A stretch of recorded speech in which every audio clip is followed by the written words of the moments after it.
my presentation, I read the book Ocean Sea by Baricco, which is a fiction novel about love, vengeance, mystery, and finding one's own destiny. The novel takes place on a European shoreline at an inn called the Almayer and tells the story of various characters who come to meet at the inn. What makes this book so interesting, special, and almost comic are the characters and how different they are from one another, each one of them more obscure than the next, and although all of them journey to the inn for different reasons, their lives seem to amusingly intertwine as the novel unfolds. The main theme that extends throughout the novel is the symbol of the sea.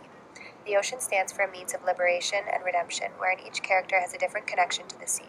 Personally, what I understood from the symbol of the sea was that it showed how each character is so flawed in their own way, they accept and act entirely themselves throughout the entire novel, and while their drama unfurls throughout the book, along the shoreline of the sea remains still, passive, infinite, serene, and undisturbed by the commotion. And we see this even on the first page of the book, when Baricco describes the sea as perfection, an image for fine eyes, a world that happens, that is all, the mute existence of land and water, a work perfectly accomplished, a minuscule exception come to rest on the perfection of that boundless speech. The novel is parted into 3 books, where in the first book we meet the characters who will be staying at the inn, and come to learn their unique reason for making their way to the Almayer. The second book Baricco calls The Womb of the Sea, and it is the tale of rival characters named Savigny and Thomas, who are abandoned at sea and experience murder, death, and revenge. The third book is titled The Songs of the Return, wherein each chapter is titled the names of the characters and tells the story of their true destiny unfolding. One of the main reasons why I enjoyed reading Ocean Sea so much was because of the pure imagination that Baricco put into this book. Each character was so extraordinarily special and presented a new lesson to the reader. The first character we meet is Placen, a painter who is seeking to find where the sea begins. Every day he travels to the Almayer, where he sits along the shore and silently stares out at sea. Every now and again tipping his paintbrush in a copper cup that is filled with only seawater, painting a canvas that is continuously white. Eliswen is the second character that we meet at the inn. Her story is a little bit more intricate and starts off quite sad. Eliswen unfortunately battles an unusual condition that does not yet have a treatment. She struggled with being afraid. Even her own footsteps startled her.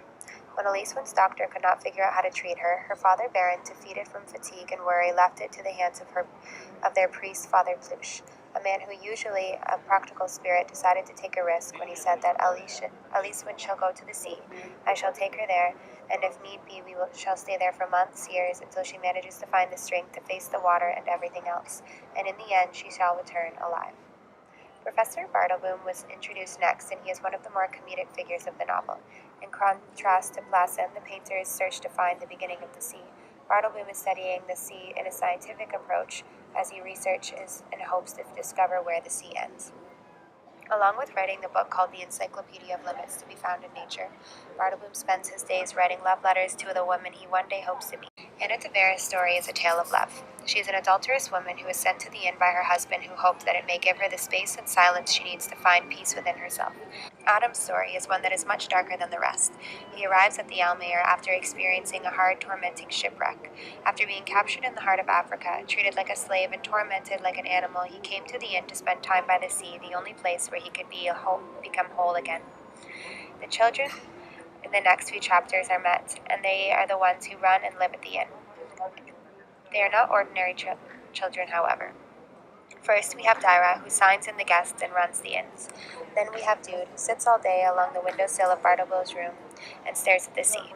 Next is Ditz, who has the ability to listen to guests as they sleep and read their dreams. And then finally there's Dole, who sits with Placen and helps him look for ships.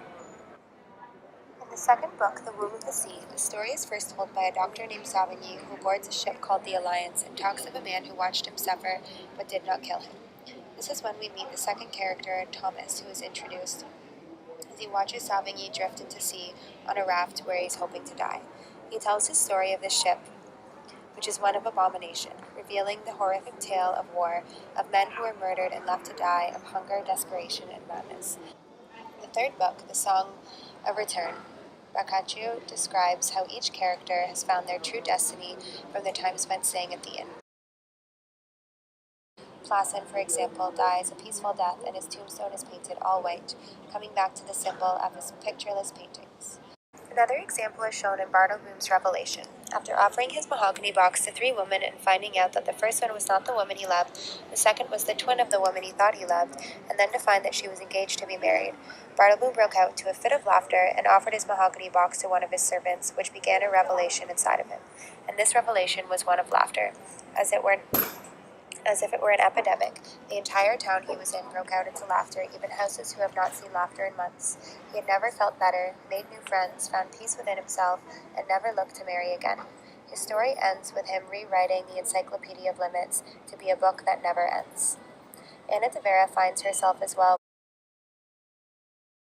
The desire she had for her husband used to be stronger than any happiness she felt within herself, which ultimately came to hurt her tremendously. She writes, "Then I came here. My husband thought this was a place where one might recover. But revelation is too small a word for what happens here, and too simple. This is a place where you take or leave yourself. What you are slips away from you bit by bit, and you leave it behind, step by step, on this shore that does not know time and lives only one day, always the same.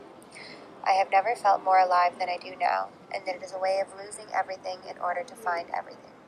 The climax of the story is illustrated in Adam's chapter, however, when we realize that the character Thomas in the second book, Out of the Womb of the Sea, is actually Adam's. Thomas finally takes his revenge on Savigny, stabs him in the night, and throws him into the sea, thus returning to the symbolism of the sea, the perfect infinite ocean that alongside all of the madness that is stopped and remains serene, the sea that is eternal, as Bartleboom comes to prove.